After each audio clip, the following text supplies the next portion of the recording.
Okay, good morning.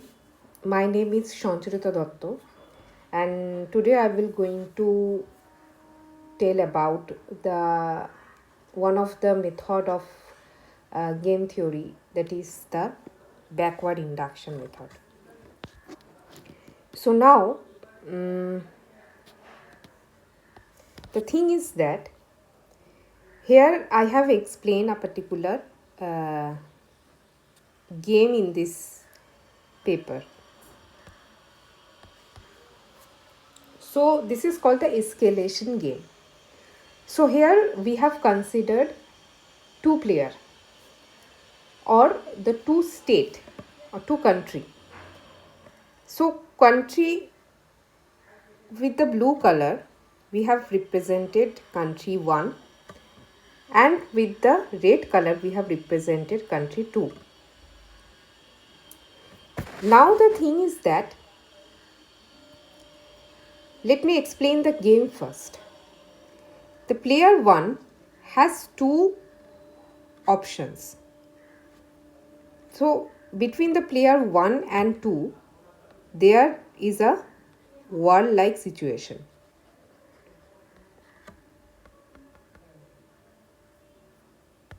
So player 1 has two options. One is the threaten option, or other is to accept the situation and will not do anything else. So in that way, if the player will choose the accept, if player will choose the option accept the situation, then the game will ends at that particular point. It will not go further, and the payoff will be 0, 0. That is the country 1 will get 0 and country 2 will also get 0. The other option player 1 has is to threaten the other country or the other player. If the player 1 will choose to threaten, then only the move will move further to this second stage. Now, if the player 1 will threaten, then player 2 has the two options to do. One is to escalate and other is to concede. If the player 2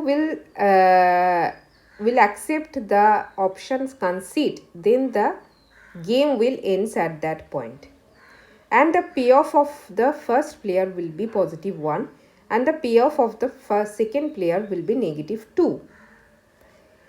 Now the other option the player 2 has is to escalate. If the player 2 will escalate, then only the game will further move to the third stage. Now if we consider that player 2 will escalate, then in the third stage the player 1 has two options again. The one option is to do a war with player 2, or the second option is to give up. If the player 1 will choose give up, then the payoff will be negative 2 to the player 1 and positive 1 to the player 2. As player 1 is giving up, so obviously player 1 will lose something and the player 2 will lose, player 2 will get something positive out of this game.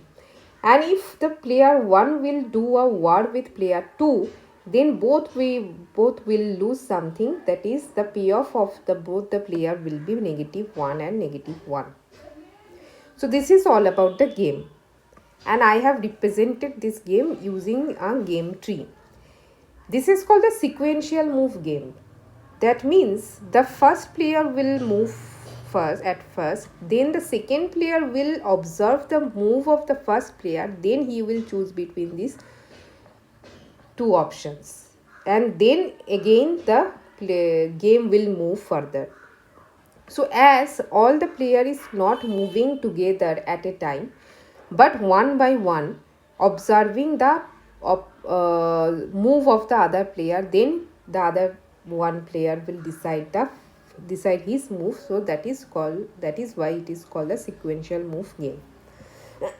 Now the question is to what will be the equilibrium solution in this case, in this type of game.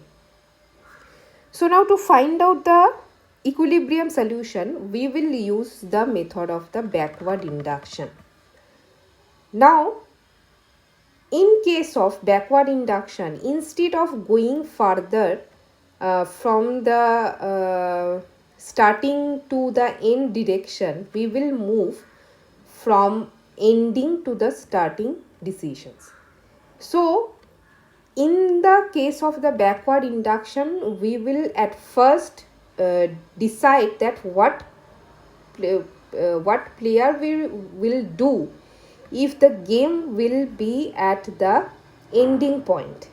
So this is the main point, main element of this method of backward induction. So in the case of backward induction, it will not start from starting point to ending point, but we will observe the payoffs of the players from the ending, and we will move towards the starting point, and in that way we will find out the equilibrium solution. So let me explain and solve this game using the backward induction method. So in this case of method, let me start with the ending point of the game. That is the third stage of this game. Now suppose if player 1 will be in the last stage at some way, if the player will be in the last stage, then the player 1 has two options, either to declare a war with player 2 or give up that particular war or the situation. So if the player 1 will be anyhow in this situation, what will be the best option to choose by the player 1? So we can easily find out that if he will do a war, he will get -1, and if he will give up, he will get a -2. That means if somehow the player 1 will be in this situation, then he will never give up. So he will never give up. So this option will be eliminated from this game. So if the player 1 will be in the situation to do a war or give up, he always choose to war with the player 2, and the payoff will be -1. So I can just remove this particular option from this game. So now we will move towards backward. Now player 2, if player 2 will be in the situation to either escalate or concede. So player 2 knows very well that if he will escalate, the player 1 will always choose to war. So in that way, player 2 will get -1 as a payoff if he will choose to escalate. And if he will not choose to escalate, if he will choose to concede, then he will get -2, which is lesser than -1 payoff.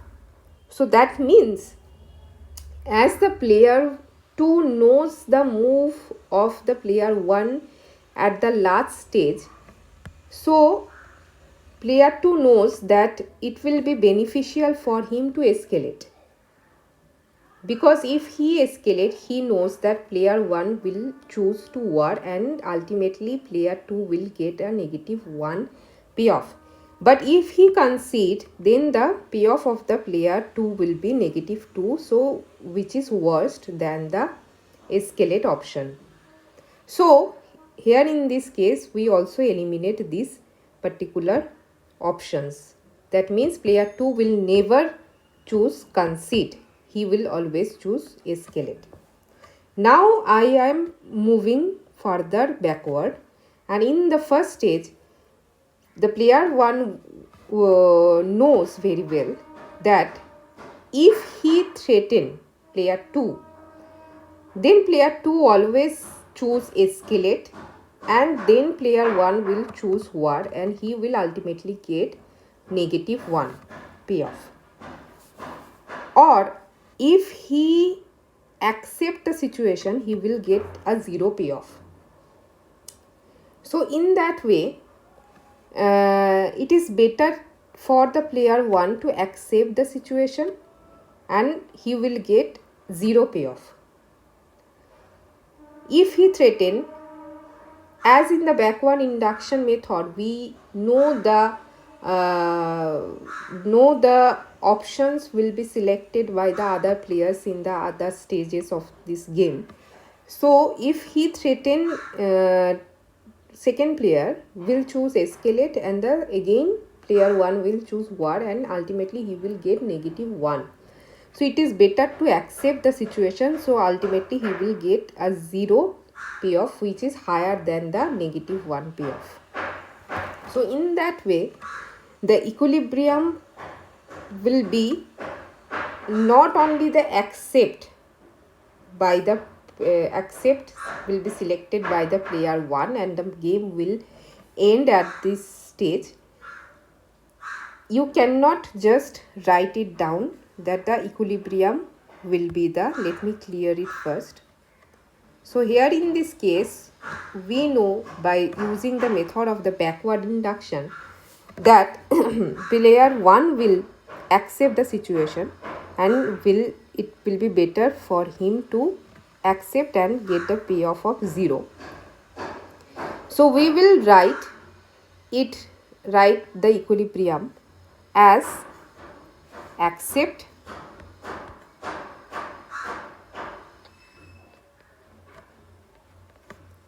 comma escalate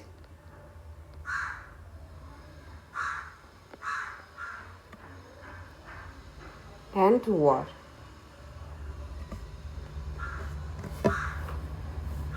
So never write the equilibrium is accept only, because if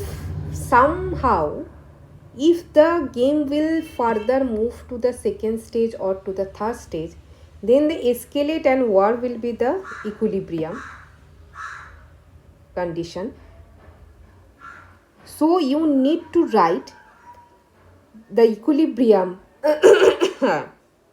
conditions by equilibrium situations always like accept, comma escalate and war. Do not do the mistake of writing only the accept option as a equilibrium situation. So your answer in this backward induction game should be accept, comma escalate, comma war. So this is the backward induction method. Let me explain it using a further one more example. So here in this case, I have written a 3-player sequential move game.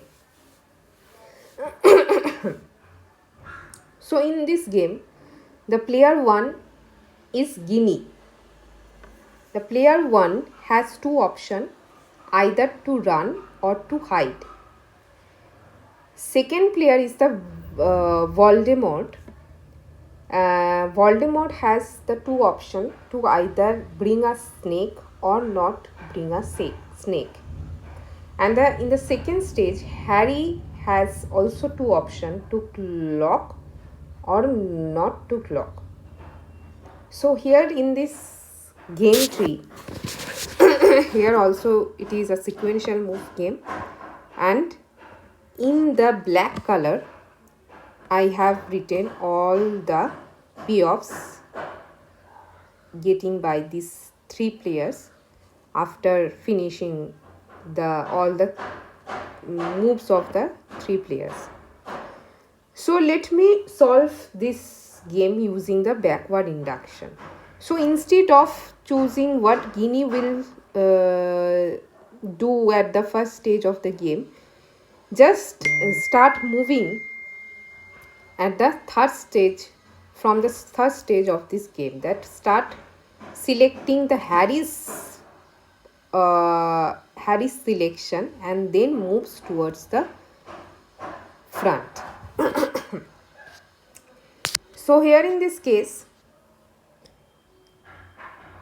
let me select that in this first option, if Harry will cloak, somehow if Harry in the position of selecting either between cloak and non, then if Voldemort will bring the snake, then the Harry will always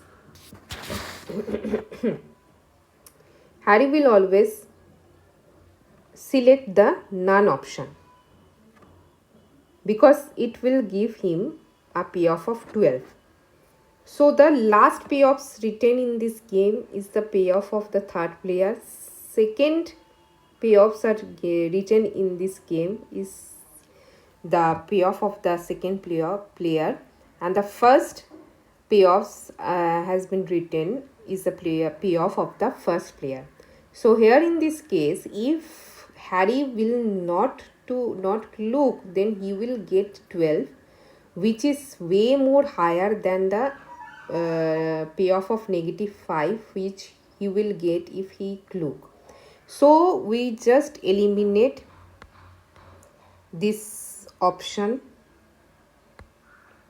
So we could just eliminate this option. So if somehow Voldemort will bring the snake, the Harry will not at all cloak. Now if Voldemort will not bring the snake, then it is better for Harry again not cloak. So here we also eliminate the option cloak. If Voldemort, here in this case further we can eliminate the lower payoffs of the Harry. So here in this I could eliminate with the similar way this option, and we also could eliminate these options, right? Now we should come to the second stage. So if Voldemort knows very well that if he bring the snake, the Harry will never cloak. So he will get a payoff of -15. But if Voldemort will not bring the snake, then Harry will again not cloak, and he will get a -9. So it is better for Voldemort to not bring the snake if somehow Ginny will run. So if Ginny somehow choose this run, so this way, if the Voldemort will not bring the snake, he will get a payoff of -9. So which is better than to bring a snake and will get a -15. So in that way we also eliminate the option Harry will not cloak. So here in this case, this is the option. And if somehow Ginny will hide, then Voldemort knows that if he brings the snake, then Harry will cloak and he will get a payoff of 18. And if Voldemort will not bring the snake, then Harry will not cloak. Harry will cloak and he will get a payoff of -5. So 18 is higher than -5. So it is better for Voldemort to bring the snake. So we will also could eliminate the payoff of this payoff, particularly this payoff. We can eliminate by the similar way. So now I am moving in the first stage. So Ginny knows that if he runs, Voldemort will not bring the snake, and Harry will not cloak. So ultimately he will get a payoff of 10. And if Ginny will hide, then Voldemort will bring the snake and Harry will cloak, and then he will get a negative 5. So it is better for Ginny to run. So Voldemort will definitely not bring the snake, and Harry will not cloak. So he will get a 10. So in that way we also eliminate this option. So here in this way, this is the equilibrium situation. That means run, comma, no snake, comma, none by the Harry. So this is the equilibrium situation. Using the method of backward induction, we have solved this equilibrium situation. So hope it is understandable to every student in this class. If any questions arise, let me know, and I will definitely clear all the questions of yours. So thanks for watching.